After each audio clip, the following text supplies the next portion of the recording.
It's a bit of a social experiment in a way, because we're going to talk about the 1980s, and it's to try and find out if the generation now are able to work out how to use a classic computer from scratch, as if they just took it out of the box on Christmas.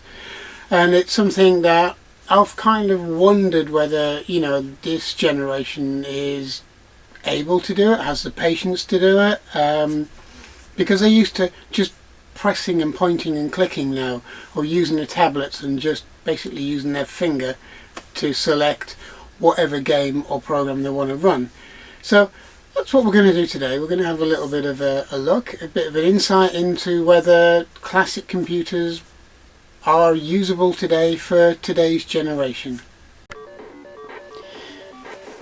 Okay, so it's 1982 and Marcus has just been given a new computer, and you can hear one playing in the background, which is a ZX Spectrum. And this was his present because he wanted it, or convinced his mum and dad that he needed one for school and to learn with. So we're going to look at it from a perspective of somebody who's just got one in 1982, and it's roughly the same because Marcus hasn't really had anything to do with setting this up and doing things on his own with a Sinclair Spectrum. So we're going to use the manuals out of here because obviously it's a lot easier to use the Plus than it is the original 48K, but the idea is the same. You've just been given a computer in the early 80s and you're 7 years old and you're trying to figure out what you're going to do with it.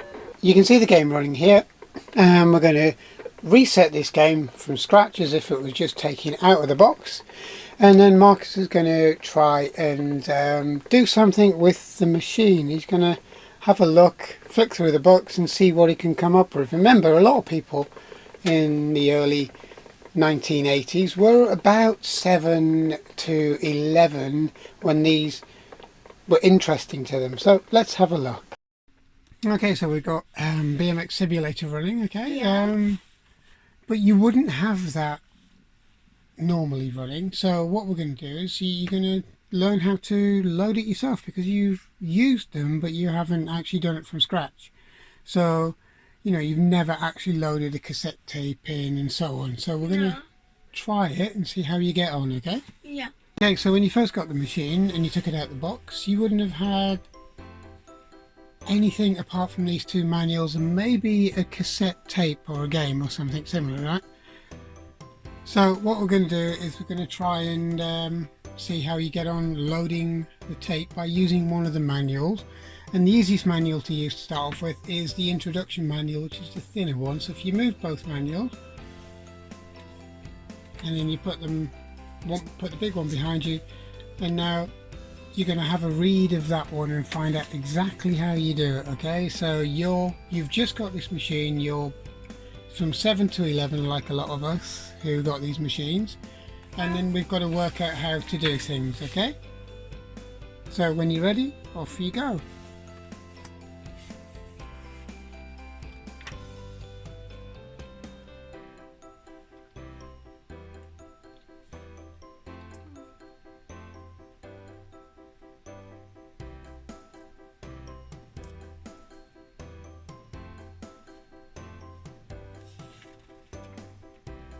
Is it difficult?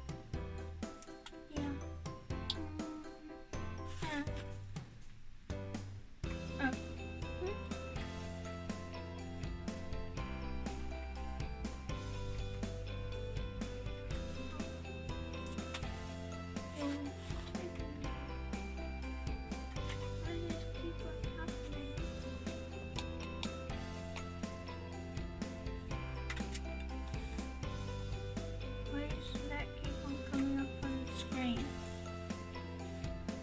Read the manual.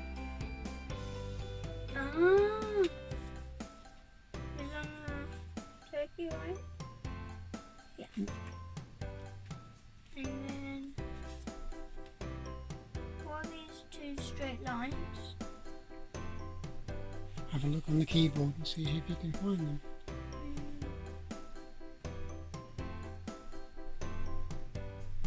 Well, what does the manual say about loading something in? Load is on the J key. Site is on the property. You should have no problem loading. Okay, so off you go. Find the two inverted commas then.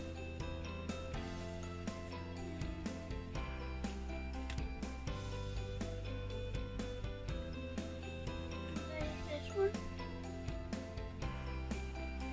Do we do a second one? What does the manual say? If you don't have a name, do you just do a second one? Yeah, so. Okay. Representer. So you've done load now, so what are you going to do now? I'm going to start trying to put the cassette tape in and see if it starts loading.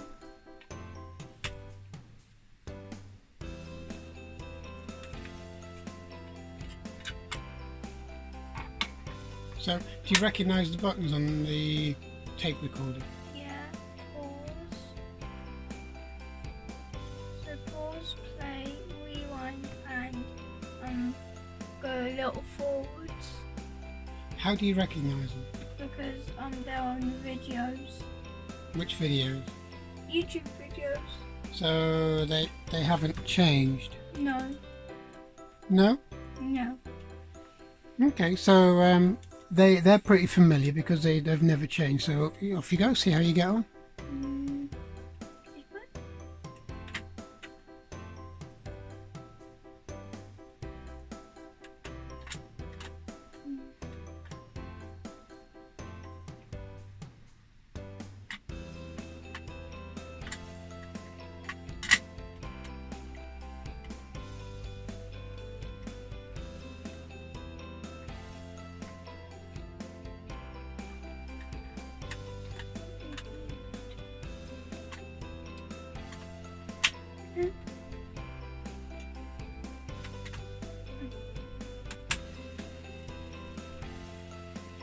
Wasn't it rewound?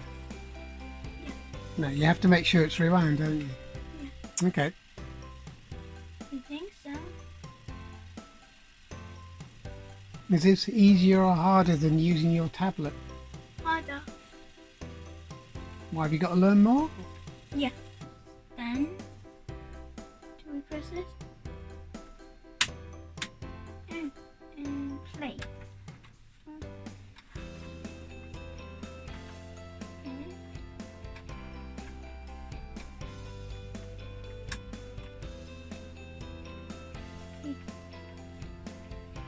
Now what's it doing? It's playing, it's recording, it's putting the information into the machine, right? Programming, so it's programming it. And it's going to start putting it into the machine, and then all these wires lead to the television, whatever you can call it. And then it's actually going to put it on the screen, and then you can like start playing. Oh, and when it is doing this, it's actually like Kruman when he was really old and he couldn't actually see that good, so he started painting with dots. Was that Claude Monet?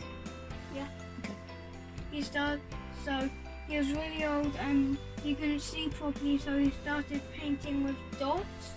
And then this man helped him, so when it looks close, it's like loads of dots. When it's really far and you look at it, it's like a beautiful picture.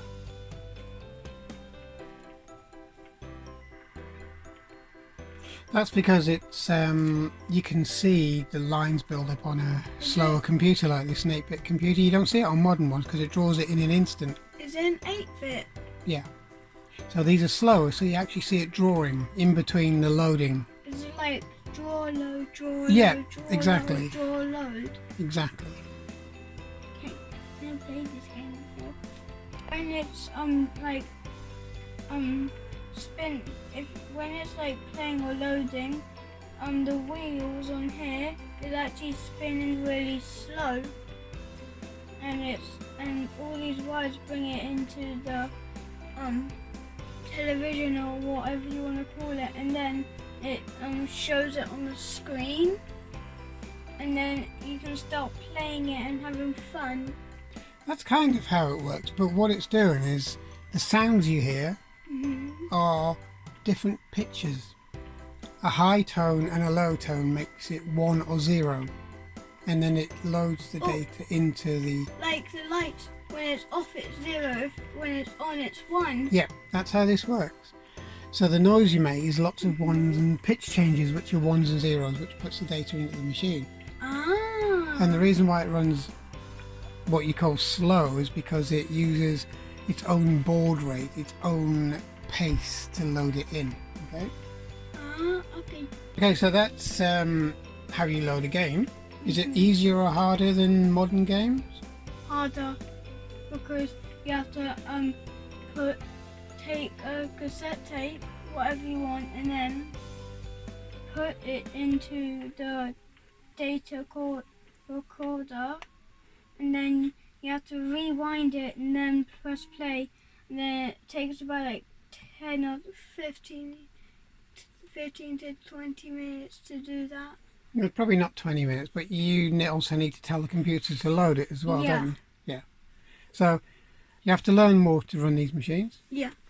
Okay. So would it put you off using them? No. It's not quite done yet though, because what's running still? Is the cassette recorder still running? No. It's not moving, Have a look at the keys. but it's still running. So press stop. There you go. Now, if you take the cassette out, what will happen? Will the whole thing turn off? Let's see. How's it still running? So it runs because it's done with the tape. It's put the information into the machine now. It's not like a modern tablet where the SD card stays in the tablet all the time. This, you take it out, it still runs until you need to use the tape again. Okay, wait, did it just put all the information into the machine? Yeah, but it takes longer than a modern machine, doesn't it? Yeah. When you got these machines originally, you wouldn't have got anything else other than the computer itself. Yeah. You wouldn't have got any games. Normally, they didn't come with them. You had to buy them separately. So when you were given a machine for a present, you were given the manual you have in your hand. And this manual. And that big one. And what you had to do is work from a blank screen and work your way through the manual and do things out of the manual. Okay. So we'll show you how that works, okay? Yeah. So that's the screen you would have had, literally a blank screen on there and your manual. Like and you would have looked through the manual and you would have think, right, what can I do with it? So I want to do colours now. Is that what you want to do? Yeah. So how many colours has this machine got? If you read the manual, can you tell me? 7. Count them up again. 1, 0, 1, 2. Wait, 1, 2, 3, 4, 5, 6, 7, 8. 8 colours, because you include white and black, okay? Yeah. So if you want to change, what does that say about changing the border, the outside of the screen? How would you do that? So we have to. I think you have to write border and then pick a colour. Try it.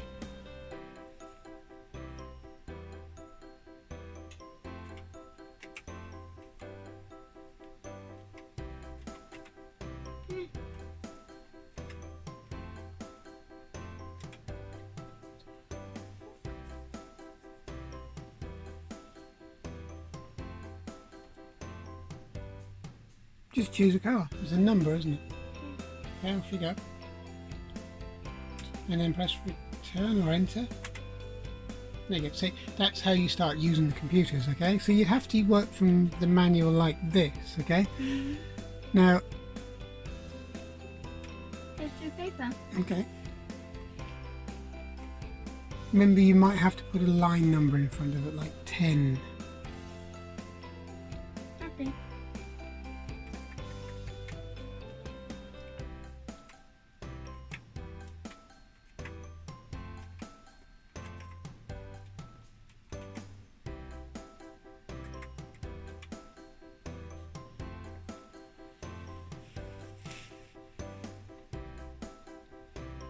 And just pick a colour. Come on. Right, press enter. Then run.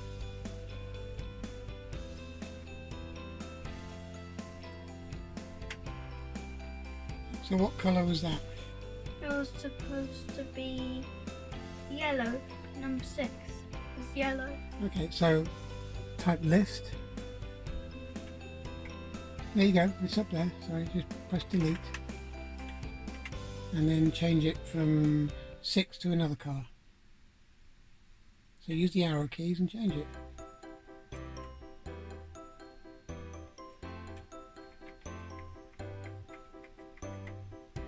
Go in front of it. That's it. Okay, so you change it to whatever colour you want. Alright, press return or enter and then run it again.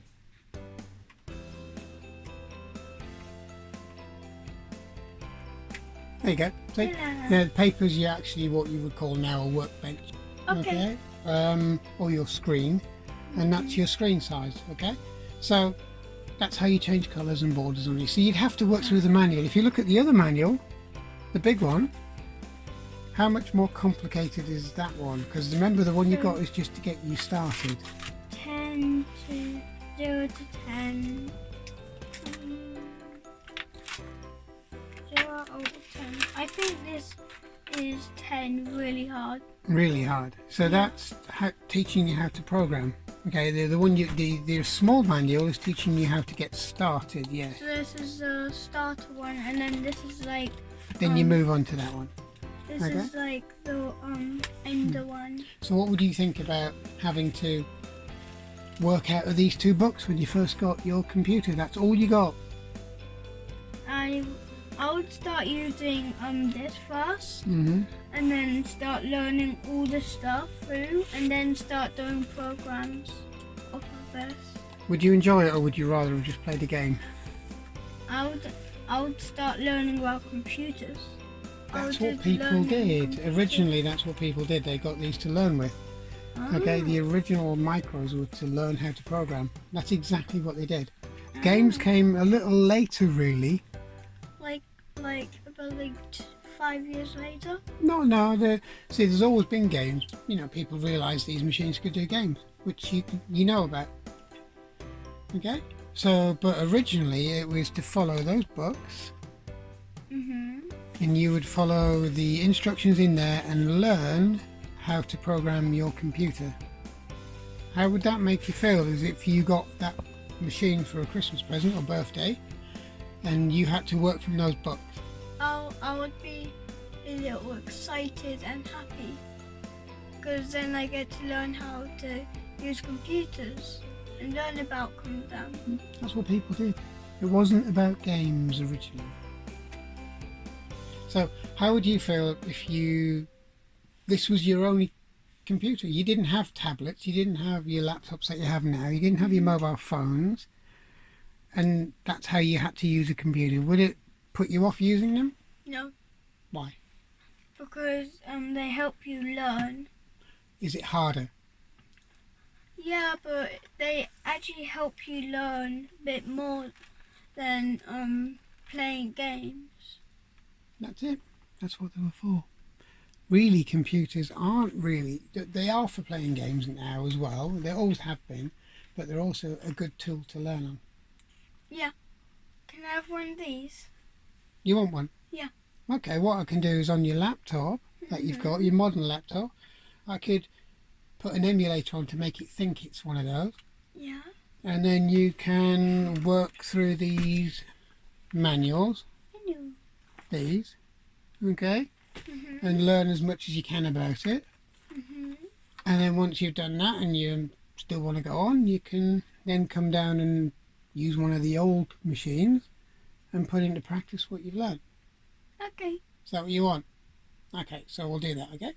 Okay, so I hope you enjoyed that, and I hope it was give you a little bit of an insight of how you would have reacted when you first got a classic computer, or a current computer probably at the time, and just to see how, you know, this generation of children would get on with using one. And again, it's quite an eye-opener, because a lot of the times we probably think that they won't get on with them, they won't like them and so on, but it seems that that's not the case. It seems that, you know, the Pac-Man generation, which is, you know, people who are around in the 80s, tend to assume that children wouldn't be able to use an older machine. They wouldn't have the patience to use it.